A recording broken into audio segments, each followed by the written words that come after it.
Step out of the vehicle now, and keep those hands exactly where I can see them. Officer Jason barked, his hand resting menacingly on his service weapon's holster. Paige's grip on the steering wheel tightened, her knuckles turning a faint ashen color. Officer, I have handed you my license and registration. I am fully compliant. There is no legal justification for this aggression. I don't need a law degree from someone who looks like you driving a car like this. Jason sneered, "Get out." He had no idea he was addressing a decorated U.S Colonel. The Tuesday afternoon sun beat down on the sprawling suburban streets of Oak Creek, baking the asphalt until the horizon blurred in a hazy mirage. Inside her spotless, charcoal gray Lexus SUV, 45-year-old Paige Vance enjoyed the rare luxury of air-conditioned silence. For the first time in 18 months, she was not wearing the heavy, meticulously pressed camouflage of the United States Army. Today, she was dressed in civilian clothes, a crisp white linen blouse, dark designer jeans, and a pair of sensible flats. She was on a 48-hour leave, a brief interlude before she was scheduled to assume command of a major logistics and intelligence battalion at the nearby Fort Bradley. Her phone chimed through the vehicle's Bluetooth system. It was her 19-year-old daughter, Haley. "Hey, Mom." Haley's voice echoed through the pristine cabin, carrying the distinct background noise of a bustling college campus. "Did you make it to the new place yet? Tell me the movers didn't break my vintage mirror." Paige allowed a soft, genuine smile to break across her normally stoic face. "The mirror is perfectly fine, Haley. I'm just running into town to pick up some groceries and a few hardware supplies for the house. The neighborhood is quiet, almost too quiet after the last deployment. Be careful out there, okay?" Haley said, a sudden note of anxiety threading through her youthfully exuberant voice. "You're in a new county. You don't know the layout. And you know how things can be in those affluent suburbs when they see a black woman driving a brand new Lexus. Just promise me you won't go full Colonel Vance if someone looks at you sideways." Paige chuckled, though a familiar, heavy knot tightened in her stomach. It was the eternal burden of their reality. She could command thousands of troops, oversee multi-million-dollar defense budgets, and hold security clearances that would make a local politician's head spin. But out here, on the civilian asphalt, none of that was visible. "I'll be fine, sweetheart. I know how to handle myself. I love you. I'll call you when I get back to the house." 2 miles behind her, obscured by the bend of the oak-lined avenue, a black and white Oak Creek Police Department cruiser idled in the shadow of a billboard. Inside sat Officer Jason, a 12-year veteran of the force whose hairline was receding almost as fast as his patience for the community he supposedly served. Jason was a man who operated on assumptions, stereotyping, and a bitter sense of entitlement. He chewed aggressively on a piece of gum, his mirrored sunglasses hiding eyes that constantly scanned for a target to validate his inherent biases. In the passenger seat sat Patrick, a 23-year-old rookie, barely 4 months out of the academy. Patrick was nervously tapping his pen against his clipboard. He had grown up idolizing the badge, but his brief time riding with Jason had severely tarnished that shiny ideal. Jason's methods were aggressive, often crossing the line from proactive policing to outright harassment, particularly in neighborhoods where the demographics were shifting. "Look at this," Jason muttered, his voice a low, gravelly sneer, as Paige's charcoal Lexus glided smoothly past their hidden vantage point. "Brand new tags, tinted windows, and take a wild guess who's behind the wheel." Patrick squinted through the windshield. "Looks like a middle-aged woman, Jason. Cars moving at exactly the speed limit. She even used her blinker to change lanes back there." Jason scoffed, slamming the cruiser into drive. "You're too green, kid. You don't see the patterns yet. People like that don't drive $80,000 cars in this zip code unless they're running something, moving someone else's money, or the car is hot. I guarantee you she doesn't belong here." "Jason, the tags aren't pinging anything on the scanner," Patrick protested weakly, his stomach churning as Jason pulled out onto the road, aggressively accelerating to close the distance between them and the Lexus. "We don't have probable cause. Probable cause is that she touched the white line on the shoulder," Jason lied smoothly. Though the Lexus had maintained a perfectly centered path, failure to maintain lanes. That's all the cause I need. With a flick of his wrist, Jason activated the overhead light bar. The piercing wail of the siren shattered the quiet afternoon, and flashing red and blue strobes painted the rear window of Paige's SUV. Inside the Lexus, Paige glanced at her rearview mirror. The knot in her stomach hardened into a cold, heavy stone. She hadn't been speeding. She hadn't swerved. She had signaled every turn. She took a deep, steadying breath, instantly shifting from a relaxed mother running errands into a hyper-focused military commander assessing a tactical situation. She signaled her intent, slowly and smoothly pulling her vehicle over to the wide gravel shoulder of the road. Parking perfectly parallel to the ditch, she put the car in park. She turned off the engine. She rolled down all four windows, so the interior was completely visible. She placed her keys on the dashboard. Finally, she placed both of her hands flat on the top of the steering wheel, right at the 10 and 2 positions. It was a drill she had practiced countless times. A survival protocol that transcended rank or status. Through the side mirror, she watched the heavy, swaggering approach of the police officer. She could tell by the way he walked, shoulders squared, hand resting casually on his gun belt, chin jutted out, that this was not going to be a routine traffic stop. This was a man looking to assert dominance. He was hunting, and he believed he had just cornered his prey. The heat radiating from the asphalt seemed to amplify the tension as Officer Jason reached the driver's side window of the Lexus. He didn't offer the standard, courteous greeting dictated by the department manual. Instead, he leaned in far too close, invading Paige's personal space, his mirrored sunglasses reflecting her calm, unyielding expression. "License and registration." "Now," Jason demanded. His tone clipped and dripping with unwarranted hostility. Paige did not flinch. Her military career had conditioned her to remain composed under the most extreme pressures imaginable. She had negotiated with hostile warlords in active combat zones.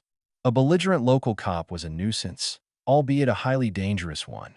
"Good afternoon, officer," Paige said, her voice smooth, measured, and projecting an effortless authority that momentarily caught Jason off guard.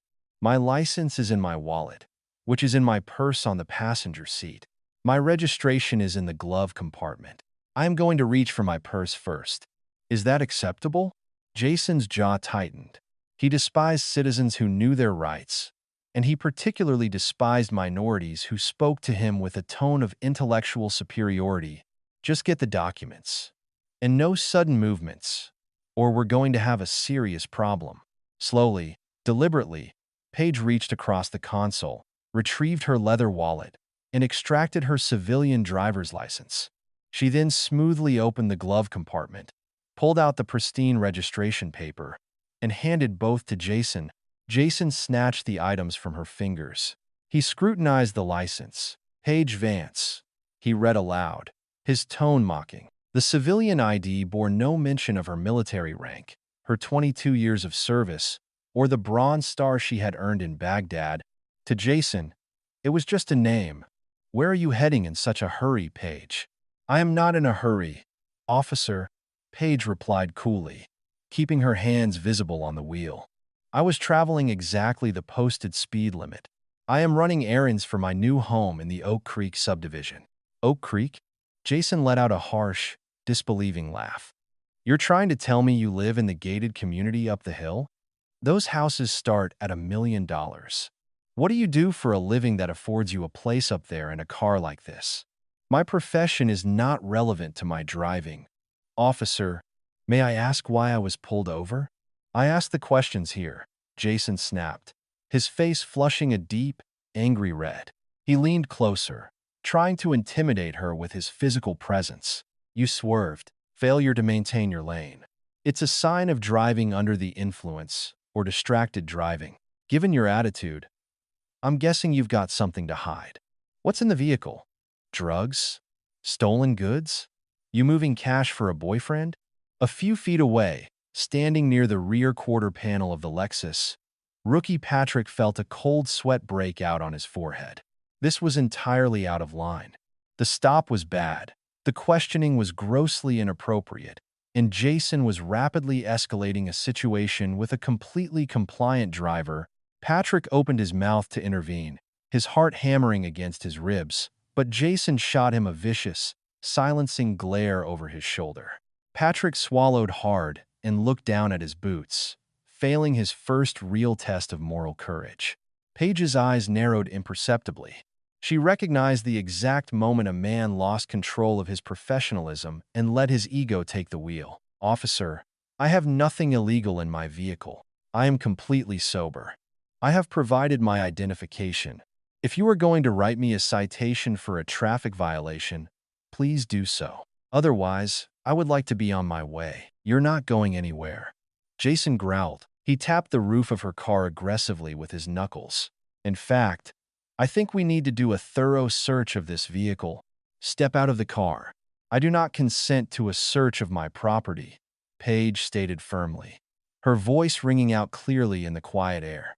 "You have no probable cause to search this vehicle, nor do you have reasonable suspicion to ask me to step out of it. This stop is entirely pretextual." Jason's eyes widened behind his sunglasses. The audacity of this woman defying him sent a surge of adrenaline and fury through his veins. He unclasped the safety strap on his holster, a subtle but unmistakable threat of lethal force. "Step out of the vehicle now," Jason barked, his voice rising to a shout, attempting to shatter her composure through sheer volume. "And keep those hands exactly where I can see them. I am giving you a lawful order." Paige looked at the officer's hand resting on his weapon. She calculated the risks in a fraction of a second. A dead hero was still dead. She would comply with the physical demands to ensure her survival, but she would not surrender her dignity. She mentally cataloged every procedural violation, every microaggression, and every constitutional breach. Officer Jason thought he was teaching a civilian a lesson. He had no idea he was systematically building the court-martial equivalent case against himself. "I am stepping out of the vehicle," Paige said, her voice dropping to a low, dangerous octave that carried the weight of a seasoned commander. "But understand this. You are making a grave error in judgment."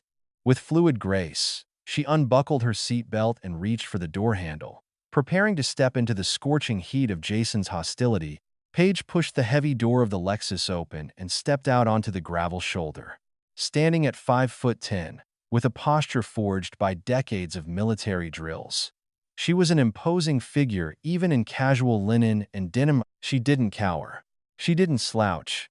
She stood at attention, her chin parallel to the ground, her dark eyes locking directly onto Jason's mirrored lenses. Jason took a half-step back, momentarily thrown off balance by her sheer physical presence. He was used to civilians trembling, stammering, or crying when he raised his voice. Paige looked at him with the cold, detached calculation of a predator evaluating an annoyance. To regain his sense of control, Jason lunged forward, grabbing Paige roughly by her upper arm to spin her toward the side of the SUV. "Turn around and put your hands on the roof," he ordered, his fingers digging into her skin. Paige's reaction was instantaneous and terrifyingly controlled. She didn't strike him, though every instinct trained into her by Special Forces combatives instructors screamed at her to disarm the threat. Instead, she stiffened her arm, locking her muscles so firmly that Jason couldn't move her an inch. She turned her head, fixing him with a stare so intensely cold it seemed to drop the ambient temperature on the asphalt. "Do not lay another hand on me, officer," Paige commanded. Her voice wasn't a shout. It was a low, resonant rumble that demanded absolute obedience. "I am complying with your order to exit the vehicle. Do not mistake my compliance for weakness, and do not assault me again." Jason released her arm, as if he had been burned. He was completely out of his depth, but his fragile ego wouldn't allow him to back down. "Spread your legs. I'm patting you down for weapons." Across the street, in the parking lot of a small, faded convenience store, 21-year-old Carly sat in her beat-up Honda Civic. Carly was a journalism major at the local university, sipping an iced coffee and dreading her upcoming shift at the diner. She had watched the traffic stop unfold from the beginning. When she saw the officer grab the tall, elegantly dressed black woman. Carly's journalistic instincts and her basic sense of human decency flared. Carly immediately rolled down her window, grabbed her smartphone, and hit record. She zoomed in, making sure to capture the cruiser's license plate, Jason's badge number, and Paige's calm, non-threatening posture. Unbelievable, Carly muttered to herself as the video rolled, capturing the audio as the wind carried the voices across the quiet street. He's profiling her. This is textbook profiling.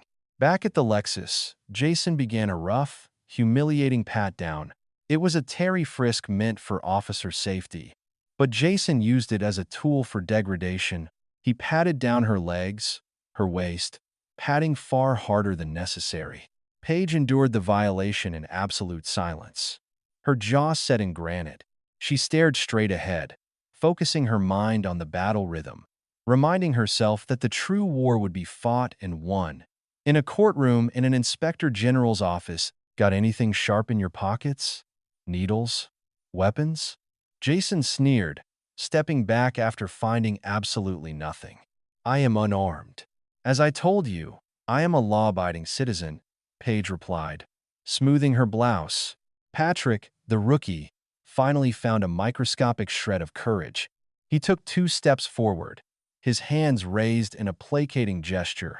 Jason, listen. She's clean. The car doesn't smell like anything. Let's just write her a warning for the lane violation and let her go. Dispatch has been asking for our status for the last 5 minutes. Jason whipped around, pointing a thick, accusing finger at his partner. Shut your mouth. Rookie, you stand there and secure the perimeter. I am conducting an investigation. If you can't handle real police work, go back to the academy. Jason turned his attention back to Paige. He was desperate to find anything to justify his actions.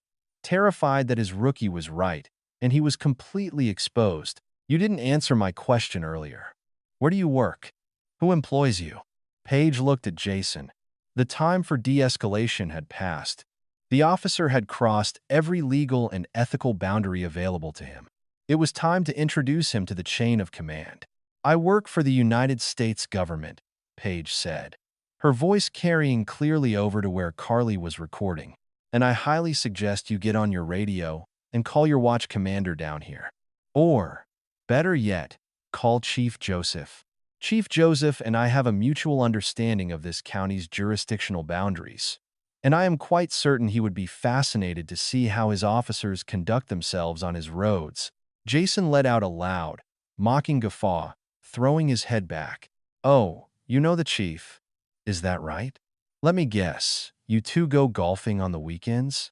You people always try to name drop when you get caught. Next, you'll tell me you're the mayor. Jason unclipped his radio from his shoulder. You want to play games? Fine. Dispatch. This is Unit 4. Bravo. I need a K-9 unit down to my location immediately. Suspect is being uncooperative and I have reasonable suspicion of narcotics in the vehicle. Paige's eyes flashed with a sudden, brilliant intensity. The trap had been fully set, and Jason had walked willingly into the jaws. Officer, Paige said, slowly reaching her left hand up toward the breast pocket of her blouse. Making sure the movement was slow and telegraphed, I am reaching for my identification. Not my civilian license.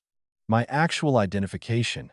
Jason dropped his radio, his hand snapping back to his holster. I said keep your hands where I can see them. My hand is visible, Paige said coldly.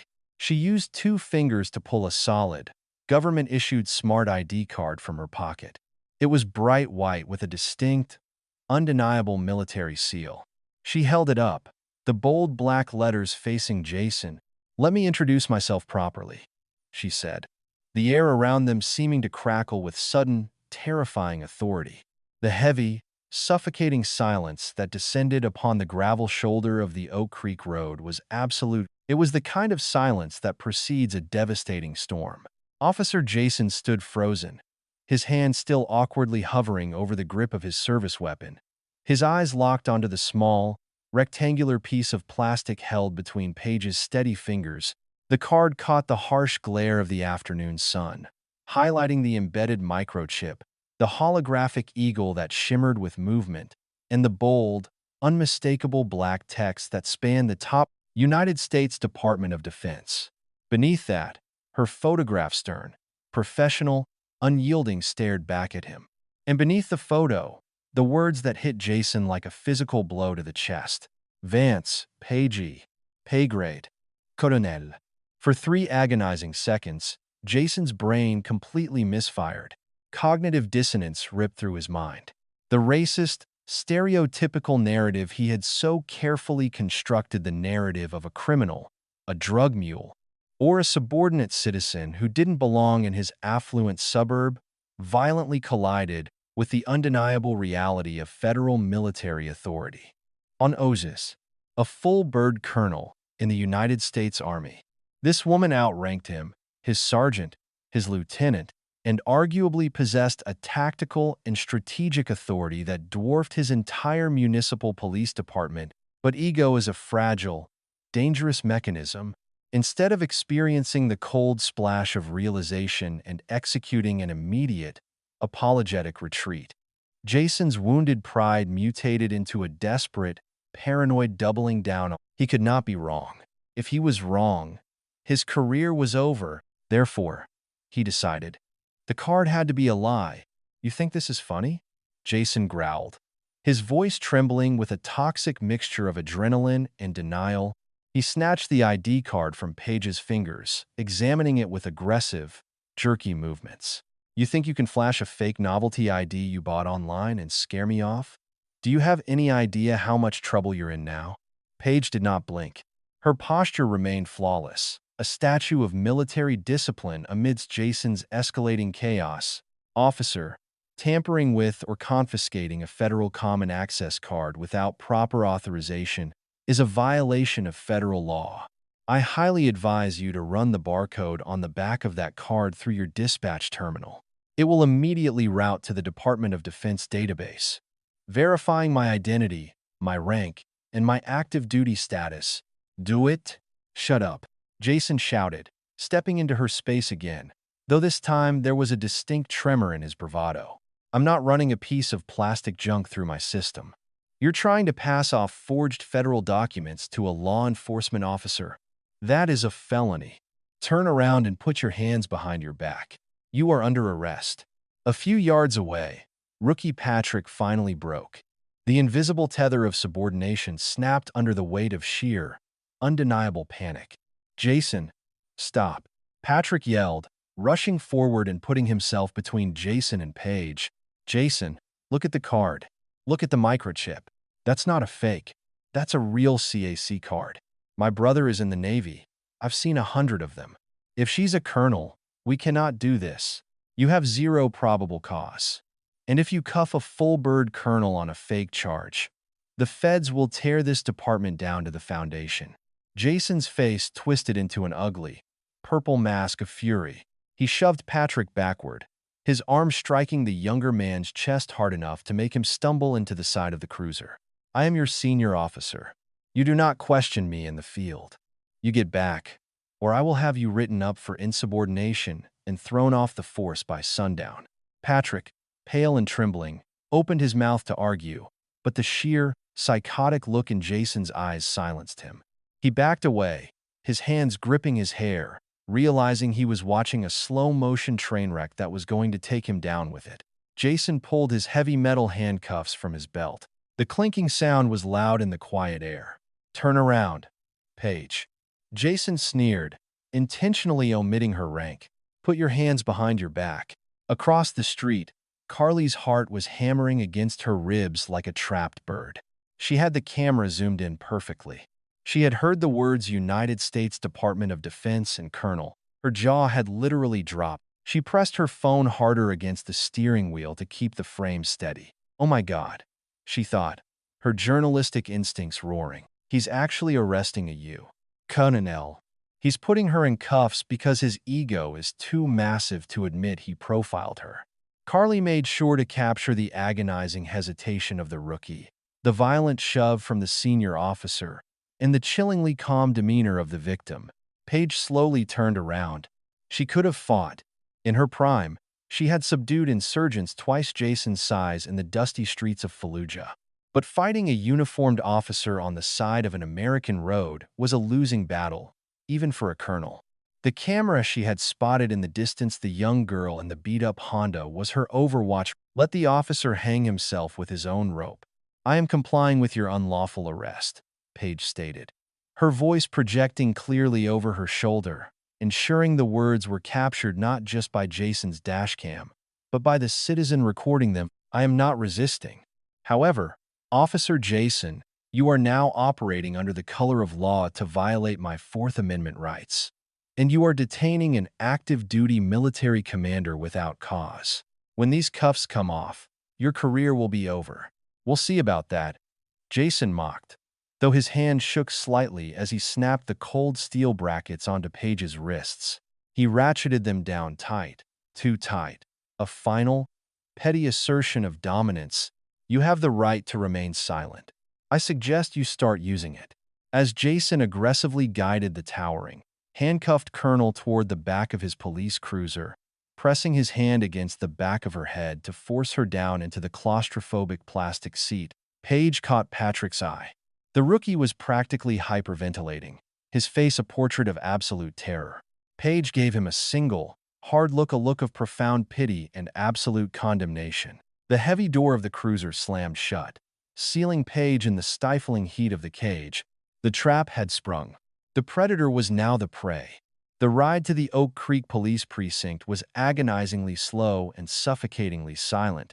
The thick plexiglass partition separated the front cab from the rear, but it could not block the thick, palpable aura of dread radiating from the two officers. In the driver's seat, Jason's initial surge of victorious adrenaline had evaporated, replaced by a cold, creeping paranoia.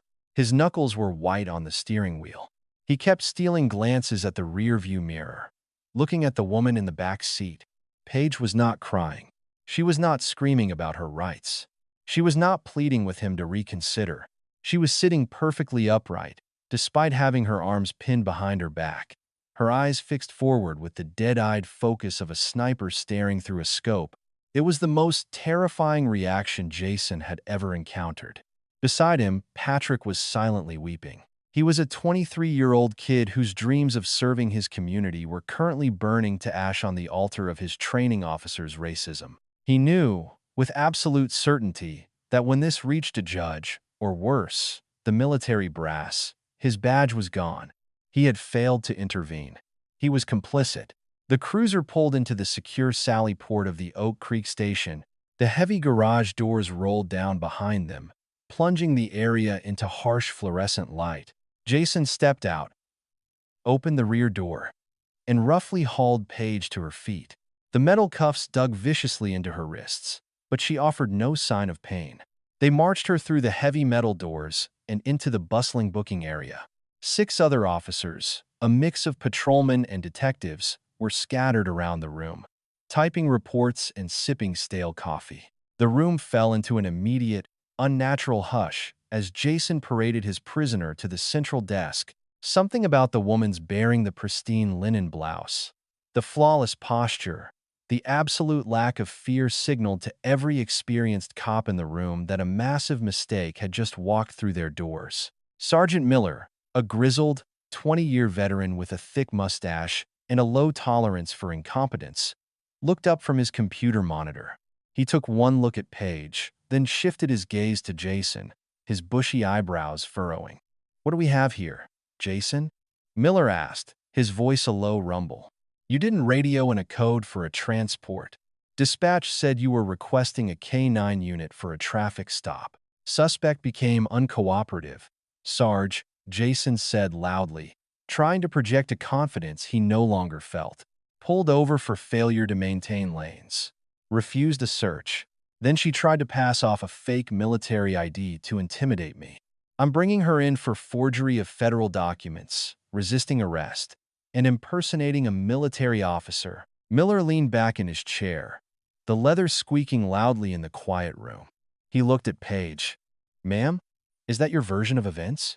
"Sergeant," Paige said. Her voice cut through the room like a freshly sharpened blade. It was the voice that had commanded battalions to attention. "My name is Colonel Page Vance, United States Army. Your officer pulled me over without probable cause, illegally searched my person, ignored my valid Department of Defense identification, and assaulted me during an unlawful arrest. My ID is currently in his left breast pocket. I suggest you retrieve it, authenticate it, and then allow me my legally mandated phone call." The silence in the booking room became absolute. A detective dropping a pin sounded like a gunshot. Sergeant Miller stood up slowly. He looked at Jason, whose face was now the color of old chalk. "Jason, give me the ID." "Sarge, it's a fake. I'm telling you. Look at her car. Give me the damn ID." "Jason," Miller barked, extending his hand. Jason, his hand shaking visibly now, reached into his pocket and handed over the white smart card. Miller held it up to the harsh overhead light. He tilted it. Watching the holographic seal shift, he flipped it over, examining the magnetic strip and the barcode. He didn't even need to scan it. He had served 4 years in the Marines before joining the force. He knew what a real CAC card felt like. The weight, the texture, the microchip. It was completely authentic. Miller closed his eyes for a long, agonizing moment, pinching the bridge of his nose. He could literally feel the impending lawsuits, the internal affairs investigations, and the media circus descending upon his department. "Take the cuffs off her." "Now," Miller ordered, his voice dangerously quiet. "Sarge, I can't do that. She's under arrest for—" "I said take the damn cuffs off her," Miller roared, his fist slamming down on the desk. "Patrick, get over here and uncuff the colonel before I suspend you both on the spot." Patrick scrambled forward, fumbling blindly for his keys, tears streaming down his face as he unlocked the metal brackets from Paige's wrists. She brought her arms forward slowly, rubbing the deep, angry red indentations on her skin. She did not thank Patrick. She simply turned her attention back to the sergeant. "My phone, Sergeant," Paige demanded flatly. It was confiscated and placed in an evidence bag by Officer Jason. Miller practically threw the plastic evidence bag across the counter. He was sweating now. "Colonel Vance, ma'am, I apologize for this. This is a massive misunderstanding. We can process your release immediately." "It is not a misunderstanding, Sergeant. It is a civil rights violation." Paige corrected him, her tone entirely devoid of emotion.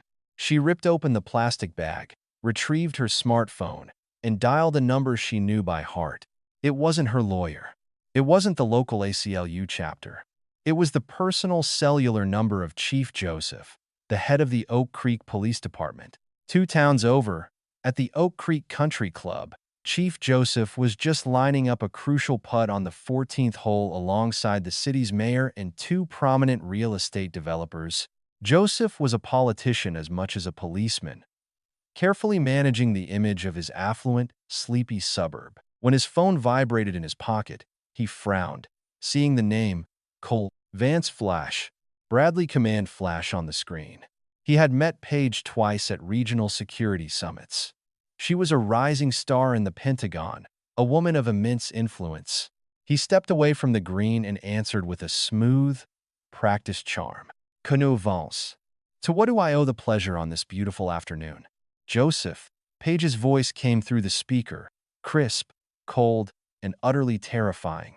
"I am currently standing in the booking area of your precinct. I was racially profiled, illegally detained, physically assaulted, and handcuffed by one of your officers, a man named Jason. He is currently standing 3 feet away from me." Chief Joseph froze. The blood drained from his face so fast he felt dizzy. His golf club slipped from his fingers, clattering loudly against the manicured grass. "Paige, Colonel, tell me this is a joke. Tell me you are running a training exercise." "I do not joke about the Constitution, Joseph," Paige replied. "I am giving you precisely 15 minutes to get down here and manage your personnel before I call the JAG Corps and the FBI field office to report a kidnapping under the color of law. Your clock starts now." The line went dead, while the catastrophic reality was slowly suffocating the officers inside the Oak Creek precinct. A different kind of explosion was detonating across the digital landscape. Carly sat in her cramped, sweltering Honda Civic in the convenience store parking lot, her thumb hovering over the publish button on her Twitter and TikTok apps. Her hands were shaking. She had just reviewed the 4-minute video. The footage was pristine. The audio was clear.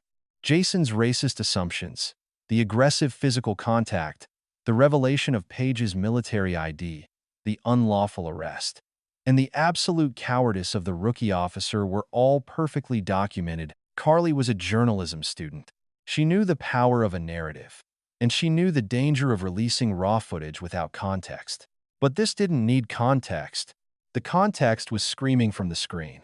She typed out a succinct, damning caption: Oak Creek PD officer pulls over a black woman for failing to maintain lanes.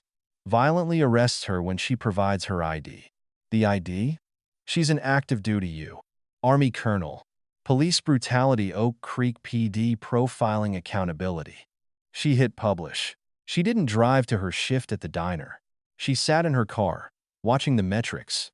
The algorithm, a chaotic and unpredictable beast, caught the scent of outrage immediately. In the first 10 minutes, the video had 100 views. In 20 minutes, 1,000. Then, it hit a major political aggregator account. 50,000 views. 100,000. The comments section exploded into a torrent of righteous fury. Veterans from across the country began retweeting it, their outrage amplifying the signal. That's an '06. That cop just ended his own bloodline. Where is the chief? Fire him immediately. Look at the rookie. He knows they're going to federal prison. Miles away, on the campus of the state university, Haley Vance was sitting in a crowded lecture hall, pretending to take notes on macroeconomics while scrolling through her feed. A message popped up from a friend. Haley, isn't this your mom's car? OMFG. Look at this video. Haley tapped the link. The video buffered for a second before playing. She saw the familiar charcoal Lexus. She saw her mother's crisp white blouse. She saw the aggressive, red-faced cop lunging forward, grabbing her mother's arm. Haley gasped, a sound so loud and full of shock that the professor paused his lecture. Haley didn't care. The blood roared in her ears. Drowning out the world, she watched, paralyzed by a sickening mixture of rage and terror, as the officer snapped handcuffs onto the wrists of the woman who had raised her, the woman who commanded legions, the woman who had just promised to be careful. She jumped up, her heavy textbook crashing to the floor. I have to go. It's an emergency, she stammered to her bewildered classmates. She sprinted out of the lecture hall, her fingers clumsily dialing her mother's number as she ran across the quad. It went straight to voicemail.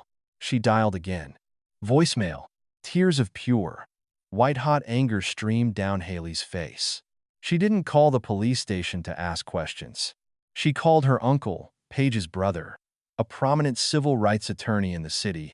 Uncle Marcus, Haley sobbed, sprinting toward her car. You need to get to the Oak Creek police station right now. They arrested Mom. It's on video. It's everywhere.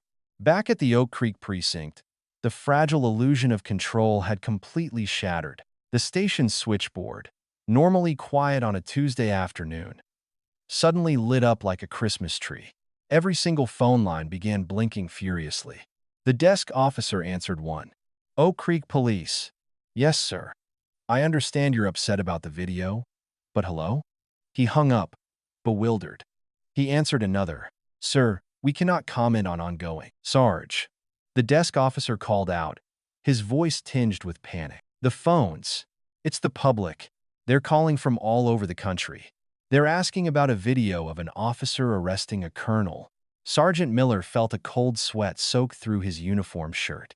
He looked at Jason, who was now sitting on a bench in the booking area, his head buried in his hands, rocking slightly back and forth. The realization of his destruction was finally sinking in. Paige stood nearby, leaning casually against the counter, massaging her wrists, her face an unreadable mask of absolute calm. She was the eye of the hurricane she had just summoned. The heavy double doors of the precinct burst open with the force of a bomb blast. Chief Joseph stormed into the room. He was out of breath, his tie askew, his face a terrifying shade of crimson. He had broken every speed limit in the county to get there. He took one look at the flashing lights of the switchboard, one look at the terrified faces of his officers, and finally, his eyes landed on Colonel Paige Vance. Paige didn't flinch. She simply raised an eyebrow. 14 minutes, Joseph. Good response time. Chief Joseph marched past his desk sergeant, ignoring the chaotic ringing of the phones. He walked directly up to Officer Jason, his boots slamming against the linoleum. Jason slowly looked up, his eyes bloodshot. His face, a portrait of pathetic desperation. "Chief," Jason whispered, his voice cracking. "Chief, I thought she was. Stand up." "Officer," Chief Joseph hissed, his voice trembling with a rage so profound it seemed to suck the oxygen out of the room. Jason slowly stood. "Take off your gun belt," Joseph ordered. "Chief, please." Take off the goddamn belt, Jason. "And your badge," Joseph roared, spittle flying from his lips. "You are stripped of your police powers effective immediately. You are suspended without pay. You are a disgrace to that uniform, to this department, and to this city." Joseph turned his furious gaze toward Patrick, who flinched as if he had been struck. "And you, rookie, you stood by and watched a constitutional atrocity happen. You are suspended pending a full internal affairs review." Joseph turned back to Paige, his posture immediately shifting from a furious commander to a desperate, pleading politician. He ran a hand over his face. "Colonel Vance, Paige, I cannot express my profound apologies. I am authorizing your immediate release. We will expunge this arrest from the system. I will personally fire this man. Please, tell me how we fix this." Paige Vance looked at the chief, then at the shattered, weeping form of the man who had tried to humiliate her. She did not smile. She did not gloat. She simply delivered the final, devastating blow. "You don't fix this, Joseph," Paige said quietly, her voice echoing in the silent, ringing room. "My brother is outside with the local press. The Inspector General's office is already pulling your department's stop and frisk data for the last 5 years. And the Department of Justice will be opening a civil rights investigation into your precinct by tomorrow morning. You don't fix this. You just survive it." The heavy glass doors of the Oak Creek Police Precinct slid open, and the stifling, air-conditioned dread of the booking room spilled out into the humid late afternoon air. Paige Vance stepped over the threshold, her head held high, the angry red welts on her wrists, the only physical evidence of the nightmare she had just endured. She did not look back at Chief Joseph, who was trailing a few paces behind her, sweating profusely and stammering out a steady stream of useless, panicked apologies.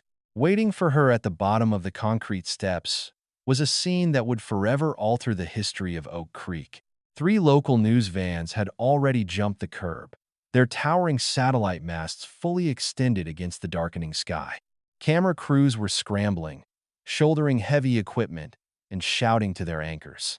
Standing in the center of the media maelstrom, looking like a bespoke, furious avenging angel, was Marcus Vance.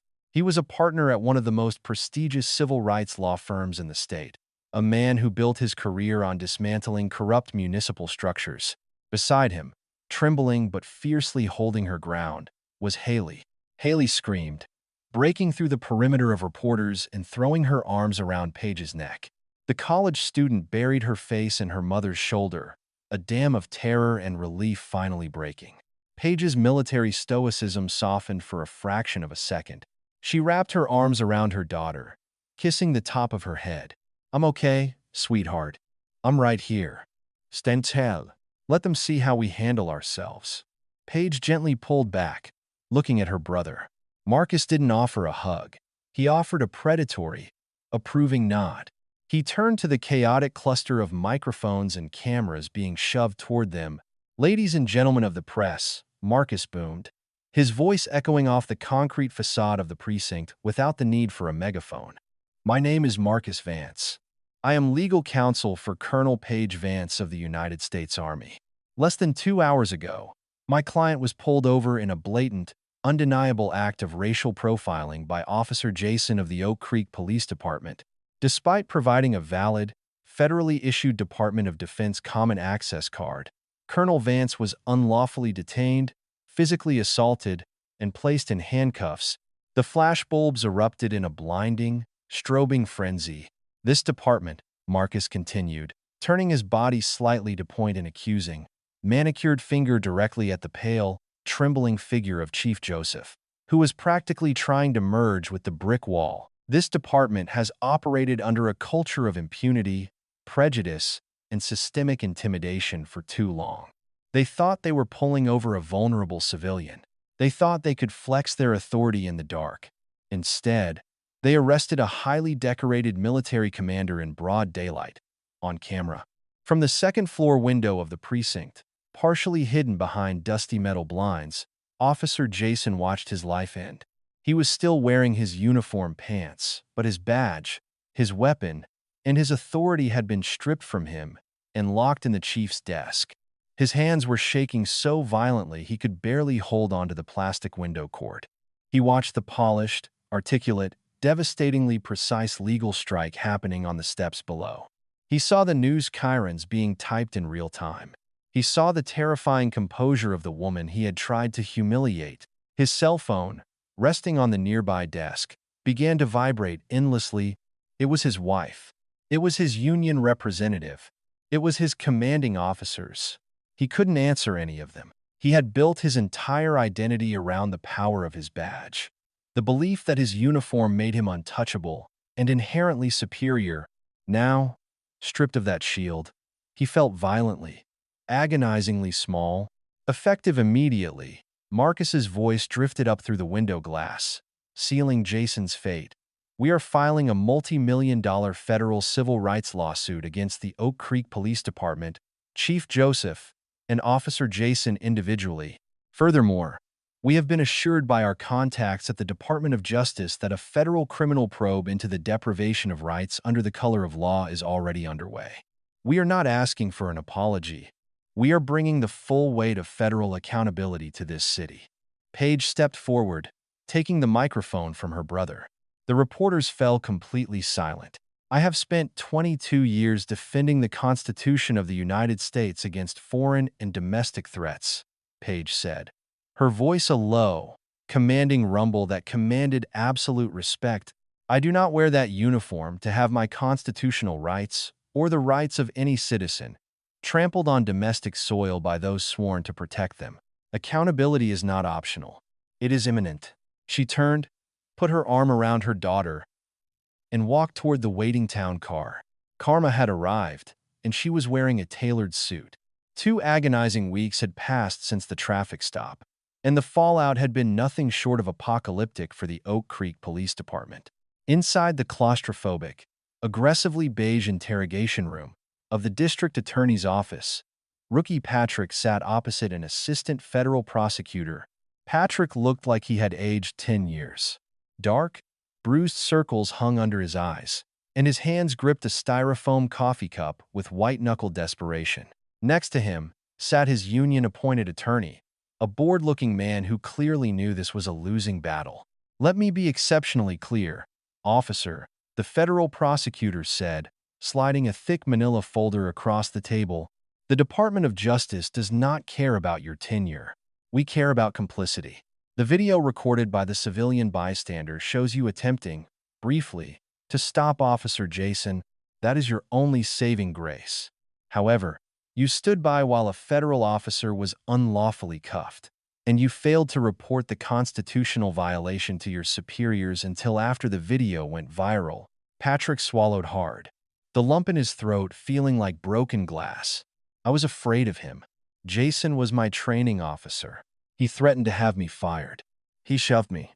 Cowardice is not a legal defense to the deprivation of civil rights. The prosecutor replied coldly.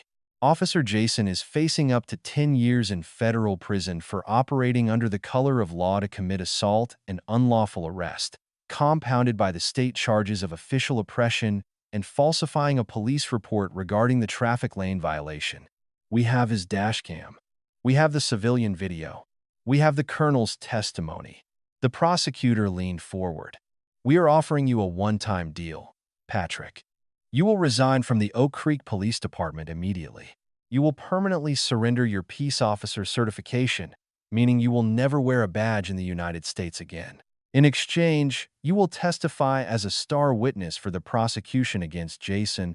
You will detail his history of profiling, his exact words during the stop, and his physical assault of Colonel Vance. If you refuse, we indict you as a co-conspirator this afternoon." Patrick looked at his lawyer, who simply gave a grim, singular nod. Patrick lowered his head, tears of profound regret spilling onto the tabletop. He had wanted to be a hero. Now, the best he could hope for was avoiding a federal penitentiary. "I'll testify," he whispered. "I'll tell you everything."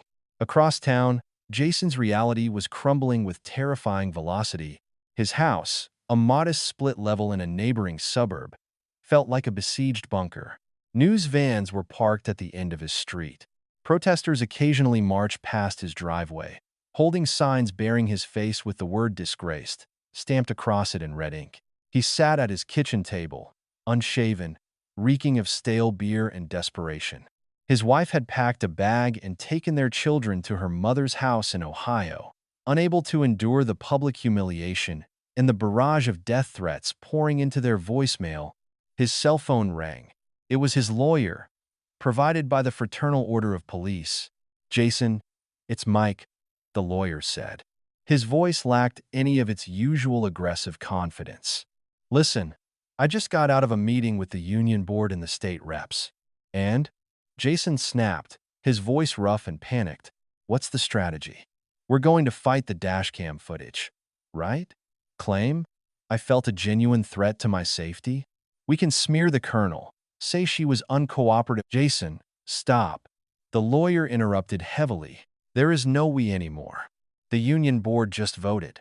They are pulling your legal funding. They are officially distancing themselves from you." Jason felt the floor drop out from beneath him. "What? They can't do that. I paid my dues. I'm a cop." "You were a cop," Mike corrected him harshly. "Your actions were deemed blatantly outside the scope of your acceptable duties. You went rogue. You arrested an '06 over a bruised ego, lied about the pretext of the stop, and it's all in 4K resolution on national television. The feds are stepping in. Jason, the DOJ just announced a massive consent decree for the entire department. Chief Joseph is resigning in disgrace tomorrow morning. You are radioactive. You need to find a private defense attorney. And you need to prepare for a plea deal that involves significant prison time." The line went dead. Jason dropped the phone. The silence in his empty house was deafening. He had always viewed himself as the apex predator on the streets, the authority that no one could question. He had never considered what would happen when he pulled over someone who was a predator on a vastly superior federal scale. The karmic debt he had accrued over a 12-year career of bullying and profiling had just come due, all at once, with catastrophic interest. Meanwhile, on national television, Carly sat across from a prominent evening news anchor. The young journalism student looked polished and poised. "Carly, your video has been viewed over 40 million times," the anchor said. "You've essentially dismantled the leadership of a corrupt police department. What made you hit record?" Carly smiled slightly. "I didn't know she was a colonel. I just saw a woman being targeted because of the car she drove and the color of her skin. The badge is supposed to be a symbol of public trust, not a weapon of personal prejudice. I hit record because the truth matters. And sometimes, the only way to hold power accountable is to turn a lens on it." 6 months later, the United States District Court for the Northern District was a cavernous, intimidating sanctuary of marble, mahogany, and absolute federal authority. The air inside the courtroom was cool and sterile, smelling faintly of lemon polish and ancient paper. At the defense table sat Jason. He was unrecognizable from the swaggering, sunglass-wearing bully on the side of the Oak Creek Road. He had lost 20 pounds. His cheap, ill-fitting gray suit hung off his frame like a surrender flag. His hands, resting on the polished table, trembled continuously. He looked small. He looked broken. At the prosecutor's table, an air of quiet, lethal confidence reigned, and seated in the front row of the gallery, flanked by her brother Marcus and a grim-faced military aide, was Colonel Paige Vance. Today, she was not in civilian clothes. Today, Paige was in her Army service uniform. The deep blue fabric was perfectly tailored, creased with mathematical precision. On her shoulders rested the heavy silver eagles of a full colonel owl. Her chest was adorned with 3 rows of colorful ribbons, chronicling decades of honorable service, combat deployments, and distinguished leadership. She was a living monument to discipline and authority, sitting perfectly still, her eyes locked onto the back of Jason's head. The trial had been swift and brutal. The prosecution had methodically dismantled Jason's defense. Rookie Patrick, looking miserable but honest, had taken the stand and admitted that the traffic stop was entirely pretextual and driven by Jason's racial bias. He testified that the CAC card was clearly valid and that Jason had proceeded out of sheer spite. Then, the prosecution played Carly's video. The footage echoed loudly in the silent courtroom.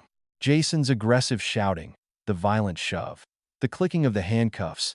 Every time the video played, the jury, a diverse cross-section of the community, visibly recoiled. The climax of the trial came when Colonel Paige Vance took the stand. She did not display anger. She did not raise her voice. She answered the prosecutor's questions with the clinical, devastating precision of an after-action combat report. "Colonel Vance," the federal prosecutor asked, pacing slowly before the jury box, "when Officer Jason initiated the physical arrest and placed you in handcuffs, did you fear for your life?" Paige looked directly at the jury, then at Jason. Her gaze was chillingly detached. "I feared for the integrity of the situation. I am trained to handle hostile combatants in war zones. I recognized immediately that Officer Jason was operating in a state of emotional panic and unchecked prejudice. I complied with his unlawful commands, not out of fear, but to de-escalate a volatile threat and ensure the constitutional violations were fully documented for this exact judicial proceeding." The defense attorney's cross-examination was an unmitigated disaster. Every attempt to rattle her, to suggest she was arrogant or uncooperative, shattered against her unflappable military bearing. By the time she stepped down from the witness stand, the verdict was all but sealed. Now, the courtroom waited in breathless silence as the jury foreman stood up, holding a single sheet of paper. "Has the jury reached a verdict?" the federal judge asked, his voice echoing from the high bench. "We have, Your Honor." Jason squeezed his eyes shut. A single tear leaked out, cutting a path through the exhausted lines on his face. "On the federal charge of deprivation of rights under color of law, how do you find the defendant?" "Guilty." A collective breath left the gallery. "On the state charge of official oppression?" "Guilty." "On the charge of false arrest?" "Guilty." The judge slammed his gavel down, the sharp crack snapping Jason's eyes open. "The defendant will be remanded into federal custody immediately pending sentencing." Court is adjourned. Jason's defense attorney stepped away from him, packing his briefcase. He didn't offer a word of comfort. A heavy-set federal marshal approached Jason from behind. "Stand up. Hands behind your back." The cruel, beautiful irony of the moment hung heavy in the courtroom. Jason slowly stood up. He brought his hands behind his back. The sharp, metallic ratcheting of the handcuffs echoed off the marble walls. It was the exact same sound he had forced Paige to endure on the side of that dusty road. As the marshal turned Jason to lead him toward the holding cells, Jason's eyes met Paige's. She was standing at attention in the gallery. She did not smile. She did not gloat. She simply offered him a slow, deliberate nod. It was an acknowledgement of a neutralized threat. Jason was led through the heavy wooden doors, leaving the light of the courtroom for the dark, inescapable reality of a federal prison. The predator had been caged, the uniform dishonored, and the scales of justice violently, permanently balanced. The echoing click of the courtroom handcuffs served as a final, inescapable symphony of justice. Officer Jason, a man who once wielded his badge as a weapon of prejudice, found himself stripped of his power, his freedom, and his pride. Colonel Paige Vance walked out of the courthouse, not just as a triumphant commander, but as a symbol of unyielding dignity in the face of systemic ignorance. True authority is never born from intimidation or the color of one's skin. It is forged through honor, discipline, and an unwavering commitment to the law. Karma rarely misses its mark. If this story of justice and resilience resonated with you, please leave a like, share this video, and subscribe for more.